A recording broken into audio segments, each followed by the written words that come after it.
Judiciary pleads sorry lady justice. दोस्तों, आज इस पर बात होगी। 29 जुलाई को आप सभी के संज्ञान में आया होगा सोशल मीडिया से या न्यूज चैनलों के माध्यम से कि 29 जुलाई को एक महिला जो कि मध्य प्रदेश की थी, जज साहिबा ने रिजाइन किया, जो कि अपनी समस्या को पहले ले जा चुकी थी सुप्रीम कोर्ट के सीजीआई के पास, और हमारी ऑनरेबल प्रेसिडेंट साहिबा को भी उन्होंने, मिसेस मुर्मू को भी उन्होंने भेजा था, लिख करके अपनी कंप्लेंट भेजी थी। तो दोस्तों, ये पूरा मामला क्या है, तो आइए हम बात करते हैं कि ये जो रेजिग्नेशन था ये अपने आप में एक बहुत ही संवेदनशील था।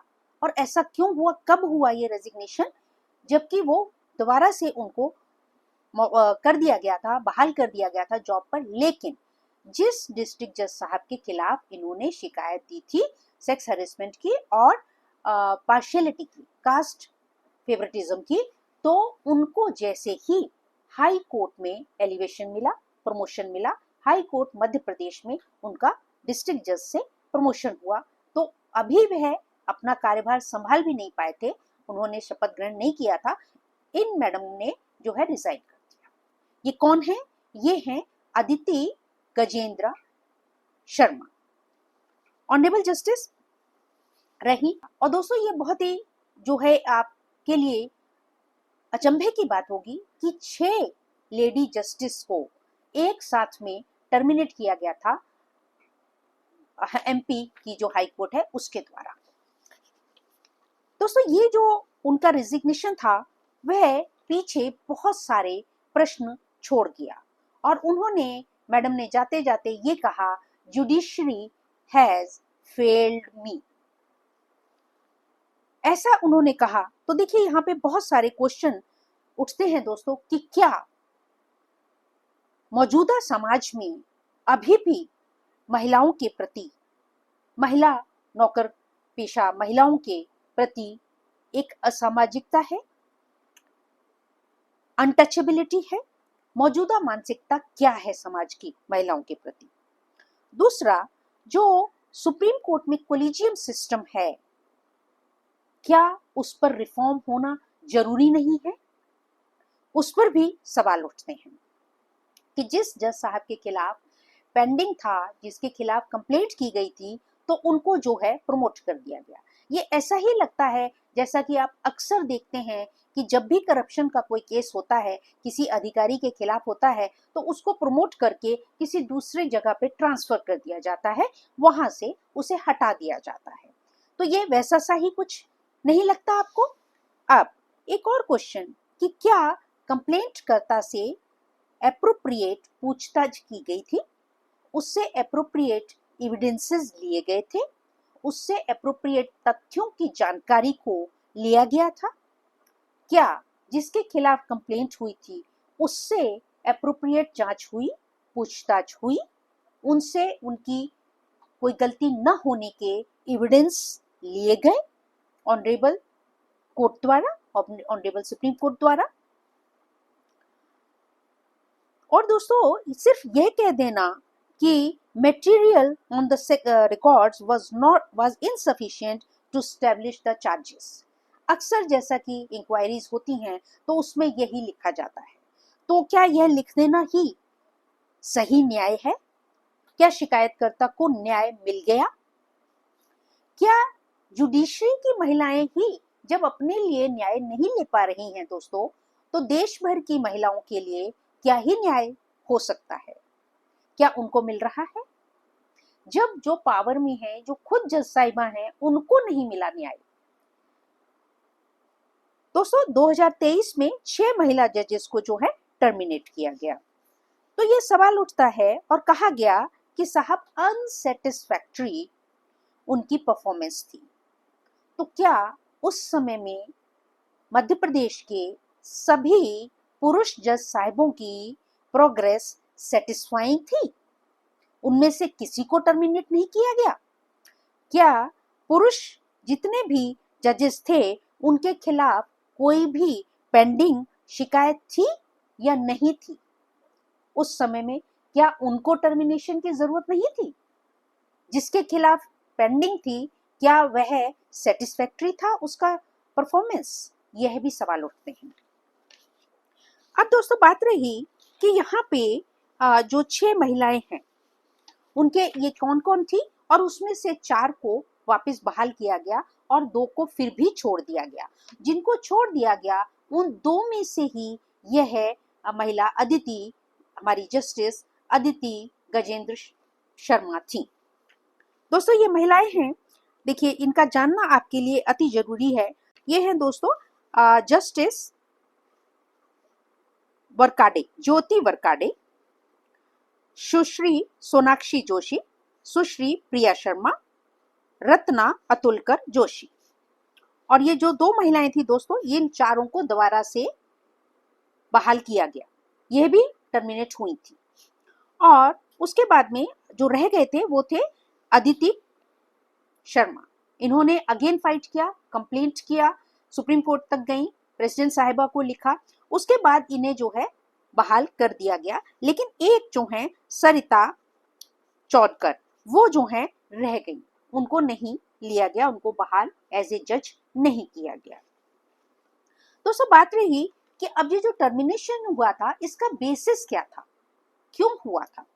उसका बेसिस ये था दोस्तों, एक तो जैसा कि अनसेटिस्फाइड प्रोग्रेस, परफॉर्मेंस, और उसके पीछे जो व्यू लिया गया था कि साहब ये जो है time to time menstruation period में बहुत छुट्टी लेती हैं, प्रेगनेंसी में छुट्टी ली, मिसकैरेज हो गया बेबी, अबॉर्शन हो गया वहां छुट्टी ली, घर में किसी कोई बहुत अपसेट था, बहुत बीमार था, बहुत कोई इशू था, तो वहां पर भी जो लिया गया। दोस्तों क्या जुडिशरी एक्ट ऑफ गॉड से अलग हट के काम करती है? क्या जुडिशरी सोशल कॉज को कंसीडर नहीं करती है? क्या जुडिशरी नेचुरल कॉज को कंसीडर नहीं करती है? ये कॉजेस हैं दोस्तों। क्या जुडिशरी पर्सनल हेल्थ पॉइंट पे उसको भी एक्सेप्ट नहीं करती है? और देखिए हमारे एक जज साहब ने कहा भी कि अच्छा हो कि अगर men should have the menstruation, then they would know what it is। तो देखिए एक सुप्रीम कोर्ट के जज साहब ने यह स्टेटमेंट भी दिया, तो आप सोच सकते हैं कि उनका उसके पीछे कितना ज्यादा दुख है और महिलाओं के प्रति उनकी कितनी संवेदना है। दोस्तों कुछ बातें और हम लोग यहाँ बात कर लेते हैं। देखिए हम लोग जब स्वतंत्र हुए 15 अगस्त 1947 को, तो हम स्वतंत्रता दिवस मनाते हैं। 26 जनवरी 1950 में हमारा कॉन्स्टिट्यूशन आया, तो उस दिन हम जो है 26 जनवरी को गणतंत्र दिवस मनाते हैं। गणतंत्र दिवस के बनाते ही दोस्तों 1950 में ही ये डिक्लेयर हुआ कि सुप्रीम कोर्ट ऑफ इंडिया बनेगा। तो सुप्रीम कोर्ट इंडिया जो है वो स्टैब्लिश हो गया 26 जनवरी 1950 को, और 28 जनवरी 1950 को जो है उसका इनॉग्रेशन हुआ। दोस्तों ये जो सुप्रीम कोर्ट का एस्टैब्लिशमेंट हुआ वो हुआ दोस्तों article 124 of constitution of India. और इसमें दोस्तों फर्स्ट जो चीफ जस्टिस ऑफ इंडिया रहे वो रहे हरिलाल जे कन्हैया। दोस्तों अंडर आर्टिकल 124/4 और 124(5) में जो है जज ऑफ सुप्रीम कोर्ट, और जो है आर्टिकल 217 में जो हाई कोर्ट के जजेस की अपॉइंटमेंट के बारे में, और ये कि उनके ऊपर जो है उनके ऊपर कार्रवाई की जा सकती है उनको डिसमिसल के लिए ऑनरेबल प्रेसिडेंट के अनुमति प्राप्त होने के बाद। इसीलिए जो है इम्पीचमेंट अभियोग लाया जाता है पार्लियामेंट में, ताकि उस जज को इम्पीच किया जाए। ये आपने बहुत सुना होगा अभी लेटेस्ट जो कि नोट कांड हुए थे जस्टिस वर्मा के केस में, कि इम्पीचमेंट लाने की बात थी। दोस्तों कुछ हम पीछे के जजेस का भी ले लेते हैं कि अब तक कितने जजेस को टर्मिनेट किया गया, क्योंकि यहाँ पे 6 महिला जजेस को, ऑनरेबल लेडी जस्टिसेस को जो है डिसमिस किया गया, टर्मिनेट किया गया एक साथ। तो इससे पहले कितने जजेस को हमारे जो हैं टर्मिनेशन दिया गया या उन्होंने खुद ही रिजाइन किया? तो ये थोड़ी सी एक जानकारी प्राप्त करते हैं दोस्तों। 1993 में जस्टिस वी रामास्वामी, उन्होंने जो उनके अगेंस्ट जो है इम्पीचमेंट मोशन हुआ, लोकसभा में आया। और जस्टिस सुमित्रा सेन कलकत्ता के हाईकोर्ट के थे, उन्होंने रिजाइन किया 2011 में क्योंकि उनके ऊपर अभियोग लगा कि मिसकंडक्ट का। जस्टिस जेबी पर्डीवाला, उनको दोस्तों ऑब्जेक्शनेबल उन्होंने रिमार्क किए थे रिजर्वेशन के ऊपर, इसलिए उनके अगेंस्ट जो है इम्पीचमेंट हुआ। दोस्तों एक और केस आया सेक्स हैरेसमेंट का, जस्टिस एस के गांगुली, जो कि सेशन जज थी उस समय की ग्वालियर की, उनको द्वारा इन पर डाला गया था। लेकिन यह कहकर के कि material on record were insufficient to establish the charges, उनको बरी किया गया। 2017 में राज्यसभा में एक जो है इनिशिएशन हुआ इम्पीचमेंट का, justice CV Nagarjuna Reddy, high court of Andhra Pradesh and Telangana. 2018 March में दोस्तों against CJI chief justice of India Dipak Misra ji के अगेंस्ट जो है इम्पीचमेंट हुआ। 2011 में सिक्किम के हाई कोर्ट के जो जज साहिबा थे पीडी दिनाकरन, उन्होंने रिजाइन किया जब उनके खिलाफ इम्पीचमेंट फॉर द करप्शन हुआ, तो उन्होंने स्वयं ही रिजाइन किया। 2023 में दोस्तों जस्टिस रोहित देओ बॉम्बे हाई कोर्ट के, उन्होंने रिजाइन किया और उन्होंने ये कहा कि पर्सनल रीजन से वो रिजाइन कर रहे हैं। दोस्तों 14/1/2025 जस्टिस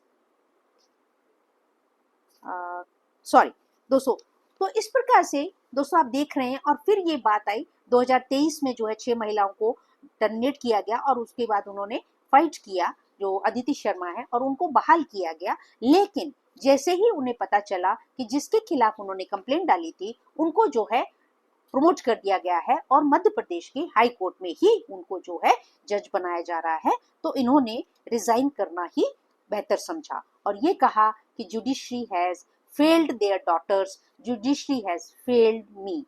तो दोस्तों ये बहुत ही दुर्भाग्य की बात है कि एक तरफ हम कहते हैं बेटी बचाओ बेटी पढ़ाओ, एक तरफ महिलाएं हमारी कोर्ट से ले करके सड़क पर हमारे पुरुषों का साथ दे रही हैं, पुरुष आयोग की बात कर रही हैं, पुरुषों के अधिकारों की बात कर रही हैं और ये कह रही हैं कि पति या कोई पुरुष जो है वो एटीएम नहीं है जो कि पत्नी को जो है पैसे देता रहेगा in the form of compensation, या उसको जीवन भर के लिए वो बैठ करके खाती रहेगी और उससे मेंटेनेंस वो लेती रहेगी। कहाँ तो इतने बड़े इश्यूज लेकर के हमारी महिलाएं कंधे से कंधा लगा करके पुरुषों के अधिकारों के लिए लड़ रही हैं और वीडियो न्यूज चैनल्स में भी डिस्कशंस पे आ रही हैं ओपनली। और इवन दिल्ली में भी जो धरना हुआ उसमें महिलाओं ने जो है कंधे से कंधा लगा करके कहा कि हाँ पुरुषों को भी अधिकार मिलने चाहिए, उनके साथ भी ज्यादती हो रही है। और दूसरी तरफ देखिए दोस्तों ये जो है बात आ जाती है कि महिलाओं के प्रति जिस तरह की जो बात है कि उनकी जो प्रोग्रेस है, तो फिर अगर इस बात है तो वहां पर रिफॉर्म्स चाहिए। अगर पुरुषों के लिए एनुअल या 3 साल की अगर देखी जा रही है उनकी प्रोग्रेस, तो महिलाओं के लिए आप 5 साल कर दीजिए, क्योंकि ड्यूरिंग दैट टाइम ये आप क्या एक्सपेक्ट करते हैं कि कोई भी महिला जज जो है वो शादी ही ना करे, कि वह मदरहुड को प्राप्त ही ना करे, वो प्रेगनेंसी में जाए ही नहीं? ये कैसे हो सकता है?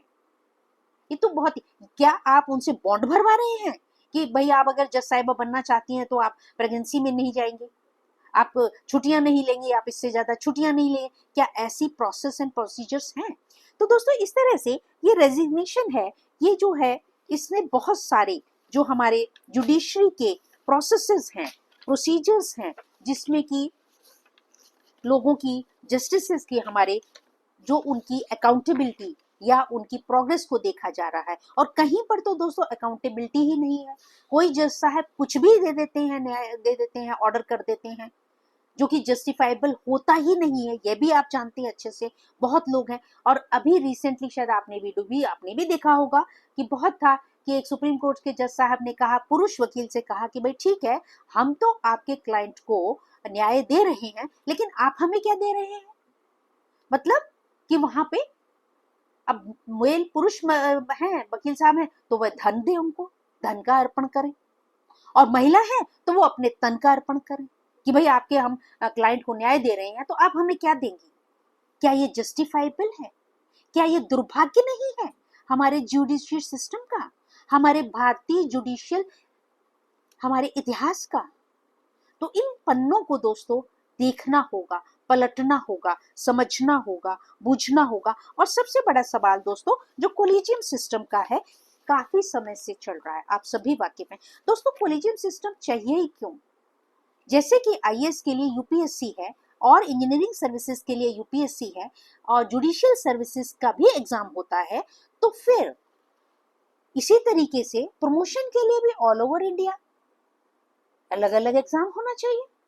अगर लोअर कोर्ट से डिस्ट्रिक्ट कोर्ट में जाना है जजेस को, उसके लिए एक एग्जाम हो जाना चाहिए, एनुअल हो जाना चाहिए, 3 साल में एक बार हो जाना चाहिए कि भाई लोअर कोर्ट से जितने भी जजेस हैं उनको जो है डिस्ट्रिक्ट कोर्ट में प्रमोट किया जाना है, तो उसके लिए एक एग्जाम हो जाना चाहिए। उसी प्रकार से डिस्ट्रिक्ट कोर्ट के जजेस को हाई कोर्ट में जाना है, उनके लिए एक एग्जाम हो जाना चाहिए। आप 3 साल में ही एक एग्जाम कर लीजिए। इसी तरीके से जिनको सुप्रीम कोर्ट में जाना, उसके लिए भी एग्जाम होना चाहिए। Let UPSC should conducted. क्या हमारी ऑनरेबल जुडिशरी को यूपीएससी के ऊपर फेथ नहीं है, विश्वास नहीं है? क्या नीति आयोग को इसके ऊपर इंटरवेंशन नहीं करना चाहिए? क्या इस पर कुछ विचार नहीं करना चाहिए? क्या इस सिस्टम पर कोई, जुडिशरी पर भी कोई नीति नहीं बननी चाहिए? जुडिशियल सिस्टम पर भी कोई नीति बननी चाहिए? तो इस पर भी संज्ञान लिया जाना चाहिए। दोस्तों ये यहाँ पर चर्चा तो बहुत बड़ी है, बहुत सारी बातें हैं इसमें कि कैसे आफ्टर ऑल जो इवन बिफोर जो है उनको जो प्रमोट किया गया है, तो उससे पहले क्या क्या घटित हुआ, क्या कहीं पे वो ऑन रिकॉर्ड है? मिस शर्मा की जो शिकायत थी, क्या वो ऑन रिकॉर्ड उस पे कंसीडर किया गया? डिस्ट्रिक्ट साहब को जो है, डिस्ट्रिक्ट जज साहब को प्रमोट करने से पहले क्या उसको, इससे प्रतीत होता है कि उसे नजरअंदाज कर दिया गया? तो ये बहुत सारी दोस्तों बातें हैं जो कि क्वेश्चन रेज करती हैं। और देखिए, जब कोई शिकायत होती है, 2023 में उन्हें कर दिया गया था लेकिन फिर बहाल भी किया गया, तो इसका मतलब अदिति शर्मा जी का कैलिबर था, इसीलिए तो उन्हें दोबारा बहाल किया गया। तो पहले टर्मिनेट ही क्यों किया गया था? यह भी क्वेश्चन रेज कर, कहां पर गलती हुई, किसके द्वारा गलती हुई, और उस गलती का भुगतान कौन करेगा, ये कहाँ होगा? और अगर किसी ने कोई शिकायत गलत करी है तो क्या उसको पनिशमेंट नहीं होनी चाहिए, और क्या पनिशमेंट होनी चाहिए, यह भी लॉ द्वारा डिसाइड किया जाना चाहिए। तो क्या जुडिशरी जो है जस्ट फॉर गुड फेथ ही चल रही है, कि गुड फेथ में ही जो है न्याय दे दिए जाते हैं, ऑर्डर कर दिए जाते हैं, जस्टिस बना दिए जाते हैं? तो क्या ये गुड फेथ का खेला चल रहा है? इस पर भी, यह भी सवाल उठता है, इस पर भी विचार की जरूरत है। इस प्रकार से दोस्तों ये वीडियो को ज्यादा से ज्यादा शेयर कीजिएगा, इस पर चिंतन मनन करिएगा, इस पर कमेंट्स दीजिएगा, आप कैसा फील करते हैं, और अपने लीगल जो लॉयर्स हैं या जुडिशरी में आपके जानकार हैं उनको अवश्य शेयर करिएगा। Thank you very much, love you all.